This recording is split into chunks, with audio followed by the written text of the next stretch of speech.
Hello! Sorry, medyo mahina ata boses ko.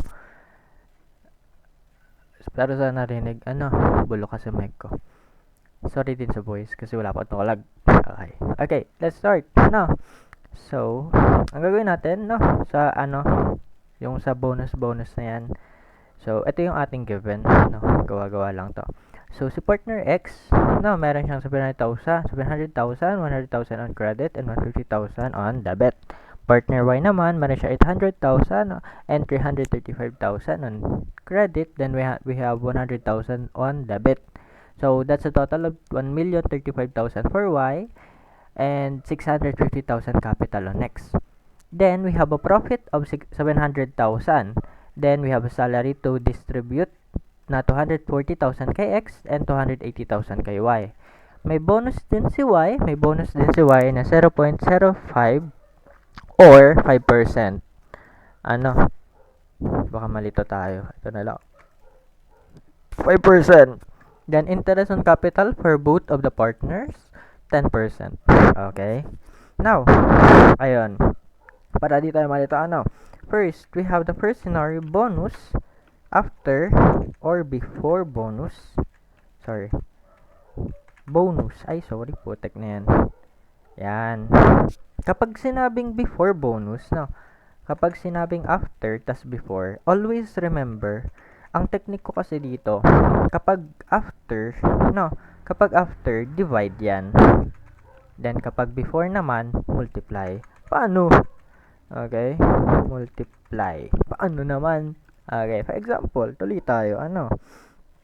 Kapag, dito tayo sa before muna kasi mas madali ito. Kapag sinabing 5% bonus, itong 5% bonus, before. Okay, ibig sabihin, this profit, ibig sabihin, itong profit natin, ano yan? Ibig sabihin, itong profit natin is yung 100%. Okay, ito yung 100%. So, ibig sabihin, kukunin natin yung 5% dito mismo. Kasi before nga natin ibawas therefore, andito pa siya. So, kukunin natin yung 5%. So, ang gagawin nyo lang, i-times nyo lang to. 700,000 times 0.05. That's 35,000, Tama ko? 35,000. Okay, ayun lang siya. Ayun lang. I-ano nyo lang to. Ang formula lang naman dito, gano'n lang naman. 700,000 times 0.05. Yan ang formula niya kapag before. Okay? Kapag before, tandaan nyo. Times lang siya. Paano naman kapag after? Now, after means binawas na dito. Okay? Already deducted. Always, basta, pag sinabi, ibig sabihin, deducted na siya. Yan siya. Paano naman? Okay. Ito yung profit natin. Meaning, kapag sinabi namang deducted, kapag sinabi namang after, sabi ko nga, di ba, deducted na siya. Meaning, ipa-plus natin tong 5% sa 100%. So, kung sa before, meron yung 700%, 700,000 yung 100%. Dito naman, 700,000 ang 105%. Kapag sinabi yung bonus 25%, edi ito yung 125%. Kapag sinabi na yung bonus is 75%, edi ito yung 175%. So, depende yan. Basta, dapat ito yung pinakamataas na number. So, paano pinakamataas? Magigets niyan later. So, ibig sabihin, ito yung 105% natin. So, kukunin natin yung 100% nito. So, paano kukunin? I-divide mo to, sabi ko nga diba, i-divide mo tong 700,000 dito sa 105%, which is, the formula for that is 700,000, saan yung divide dito? Saan yung divide dito? Sa computer, wala ata, divide, sorry, ang bobo talaga. Divide 1.05 kasi 105%. Ayan ang ating formula dito. So, ang lalabas dyan, magkano yung lalabas dyan? 33,333. Okay, 0.33. Pero, syempre, di na nga natin isasama yung decimal. So, ito na yon. Hindi yan. Ito na pala. Sorry. Ito pala yung bonus natin. Okay, ito yung bonus natin. Then, di ko pa kasi sinulve ko kasi diretso agad eh. So, 700,000 divide 1.05, that's 666,666 or 667 kasi na round off na.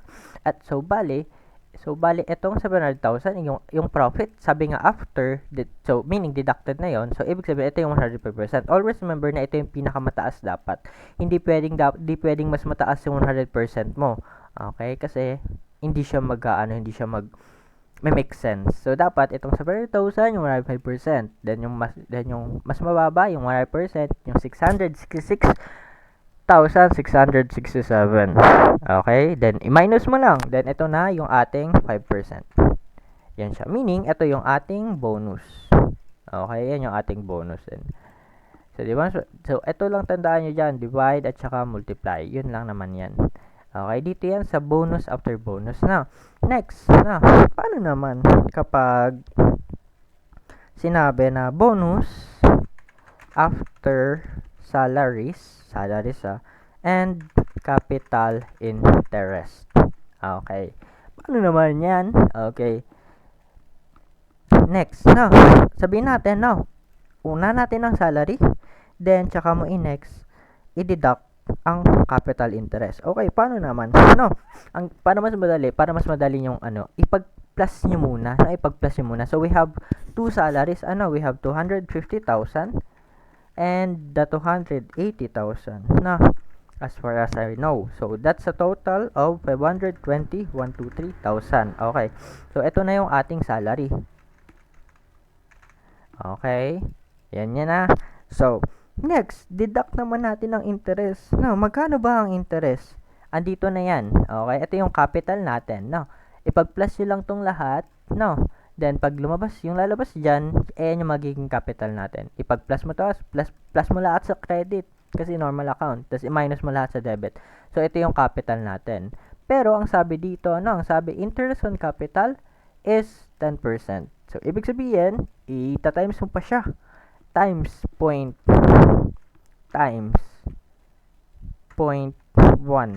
kasi nga 10%. Same here. Times 0.1. Okay, yan. Tapos makukuha mo na to, 65,000.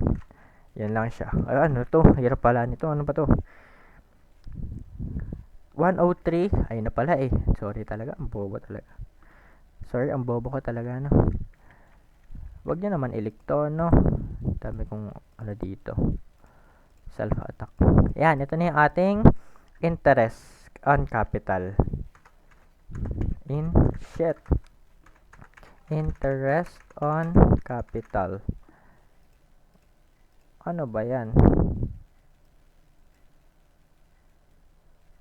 Yan. So, for X, we have 65,000 interest on capital and 100,000 interest on capital kayo Y. Okay. So, sabi, next natin gagawin, i-deduct natin ang salaries kasi sabi, bonus after salaries and capital interest. So, i-ano muna natin, capital interest.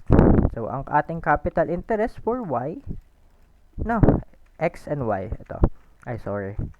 So, ang ating capital interest kay X is, magkano yan? 65,000. 3, then we have 103,500. Okay? Then, ang total niyan, 168,500. Yon. Basta, ang sabi kasi ni Sir Ian, sunod-sunurin mo lang siya. Then, yung ating remaining, so, eto na yung remaining balance natin. Yung remaining balance natin, yung, natin, so, solve na natin, So, we have 700,000, yung ating profit. Then, minus 520,000. Bakit? Profit minus salaries. Minus capital interest. Okay? Yan. Yan na yun. Diba? So, ang total dyan, magkano total nito? Paano ulit yun? Ito.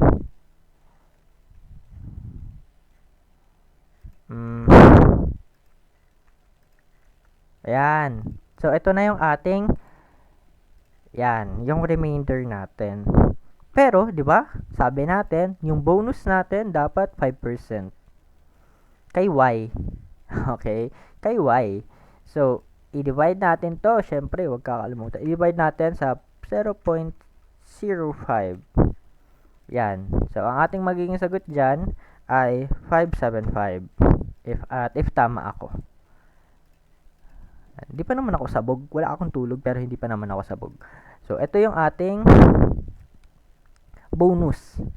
Ito yung bonus natin kay y. Okay, next naman. Next. Ano ko nga to para di tayo malito. Baka maulit natin. Babaliw ako. Sige. Next naman. Next ulit. Next. Ano natin to. Okay. Ano pa ba? Bonus after capital. Okay. Bonus after capital, interest, and bonus. Okay. Ibig sabihin, na minus na. Okay. Let's go. So, sabi natin, i-follow ulit natin, no? I-follow ulit natin ang ating pagkakasunod-sunod. So, i-deduct natin ang interest. Magkano ang interest? 165,000. No, ito ang capital interest. Then, remaining balance, RB. Now, we have 700,000 minus 168,500 minus equal. Ito na yung equal niyan. Sorry, nabaliw. Basta minus yan, ha? Okay, malilito. Minus yan, minus. Shit. Yan. Ito din, minus to, ha? Shit. Yan. Okay. Ayan na. I-minus mo yan. Anong masisagot dyan? Summation. Shit. Ano ba yun? Yan. So, we have 531,500. Na, tapos, sabi kasi, ang sabi dyan, bonus after capital and bonus. So, dito mo kukunin yung bonus. Okay. Huwag kayo malilito. Nakakalito kasi talaga siya. Nababaliw din ako dito eh. Basta ito yung ating remaining balance natin. So, i-times ulit natin yan. Times. Okay. Times 0.05. Okay. And then, ang magiging sagot natin dyan,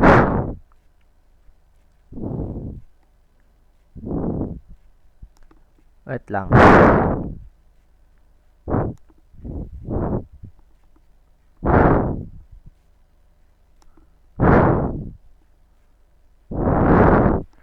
Magiging sagot natin dyan is 25,309.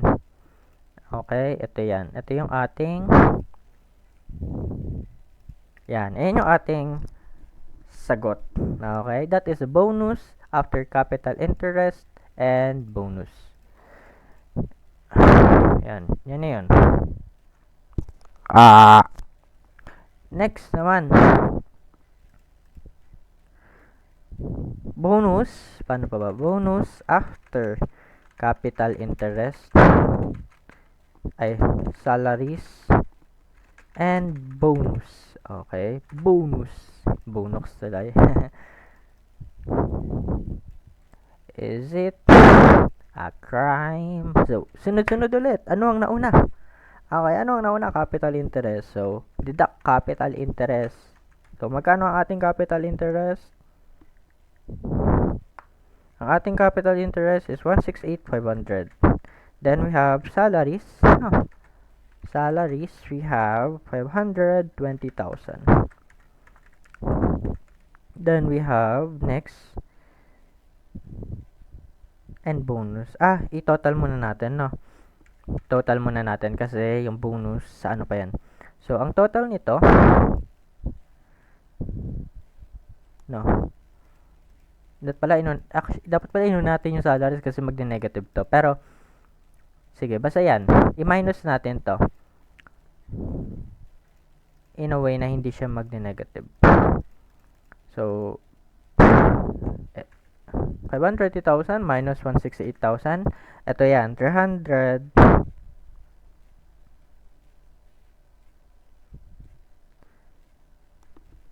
What? Okay. Mali. Hindi mo pala i-minus kasi i-combine mo nga kasi i-minus mo yan sa ating total profit. So, ipag-plus mo yan. Summation. So, ito yung ating total reduction. Okay? So, i-minus natin yan sa ating profit na 700,000. So, balik na rin yun na lang ha. Hindi kasi pwede mag-negative yan. Dito ka na nga lang para baka kasi mali to. So, ito yung ating profit. Then, ito yung ating total reduction from this. So, ang matitira dyan is 11,500. Pero, sabi pa, and bonus. Bonus after capital, interest, and salaries, and bonus. So, ito yung ating orange. Ito yung ating natira dyan. Yung ating remaining. So, let B or the bonus 5%. Kasi nga, yung bonus natin is 5%. So, times 0.05. So, ang dapat lalabas dyan, solve ko. 11,500 times 0.05, 575.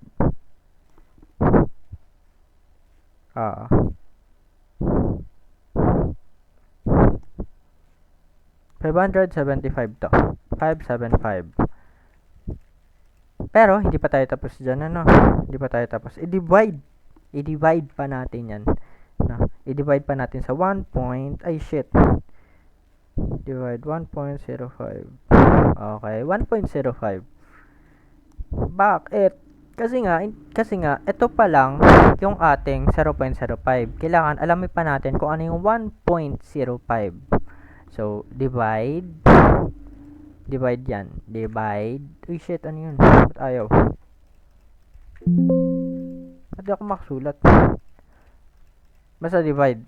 Divide 1.05. Ito kasi, huwag kayo baka kasi uminto kayo dito. Ito pa lang yung 0.05. Ito pa lang yung bonus. Ito, pag dinivide natin yan, kailangan natin yung i-divide sa 1.05 para makuha natin yung total bonus. Total bonus. Basta, yun. Times, then divide. So, ang lalabas dyan is 547.62 or 578. Ay, sorry, ano yun? 548. Yan. Tama ba? 547.61. Pero pag ni-round off, that's 548 na. Okay. Okay, done na tayo dyan. Yan na yung bonus. Paano naman? Next. Bonus. Scenario 5. Bonus on profits after bonus. Paano naman to? Mababaliw na lang talaga. Charot. Pero madali lang yan. So, sabi dito, same sa ating scenario 1, after bonus. Paano pag sinabi after bonus? Deducted na. Okay? So, i-solve nyo lang. Diba? Ay, same lang pala siya sa number 1 eh. Ito lang din yun eh. 33,000. Kapag sinabi kasi, alamin natin yung bonus is naka-base sa profit after bonus. So, ibig sabihin yun pa rin.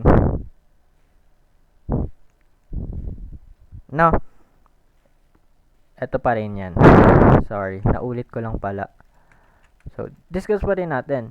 So, ang ating 700,000, ang ating total profit, ang ating net profit. Pero pag sinabing after bonus, after. Ibig sabihin, deducted. So, ibig sabihin, yung 700,000, yung ating 105%. And then, i-divide mo siya sa ating 1.05. Double check. Lagi nyo, double check natin palagi.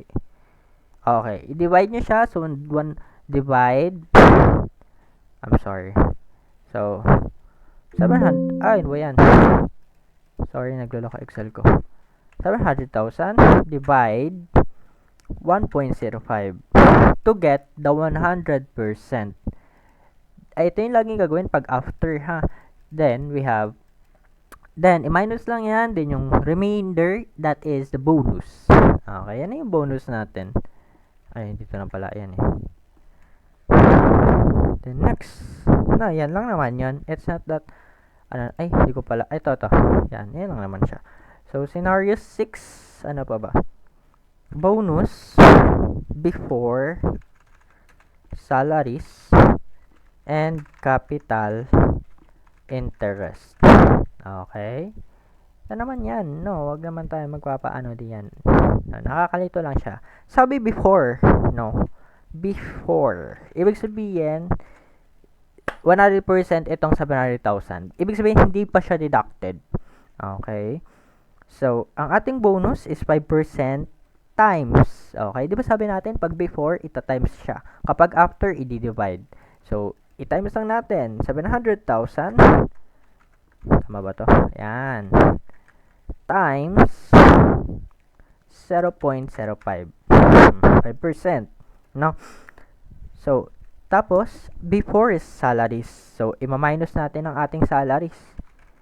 Ano nyo lang pag sunod-sunod nyo lang, based sa talaga kung ano yung sinasabi. Now, before salaries and capital interest. So, ang ating salaries, 520,000. Then, we have interest. I-deduct to lahat i-deduct to lahat. Deduct. Yan, deduct salaries, then deduct interest, then deduct bonus. So, ang ating interest, we have, for the our interest, that is a total of 168,000. Ito yan yung kanina lang din. Based lang din sa natin, problem given. 168,500. So, that is our interest. Hindi naman sinabing Hindi naman sinabing yung 10%. Basta ang sabi lang, capital interest deduct. So, 168,500. Ayan yung pinag-plus na interest from X and Y. Yan yun. So, deduct bonus. Kasi sabi dyan, bonus before salaries and capital interest. So, yun siya. Magaling bonus natin. Sabi nga natin, kapag sinabing before, 700 times 0.05. So, ang lalabas dyan is 35,000. So, ito ang ating bonus. Then, ipag-plus-plus mo lang yan, Sum. Yan. Ayan ang total. Total reduction natin. That is 723,500.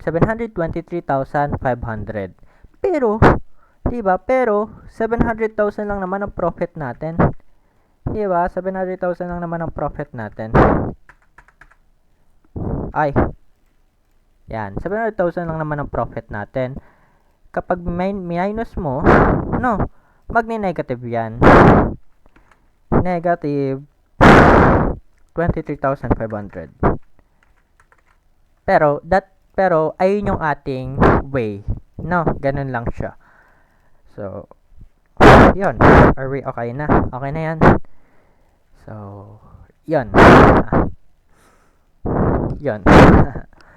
Double check nyo rin, or i-confirm nyo rin sa other classmate. Kasi, alauna ko na to ginawa ni record.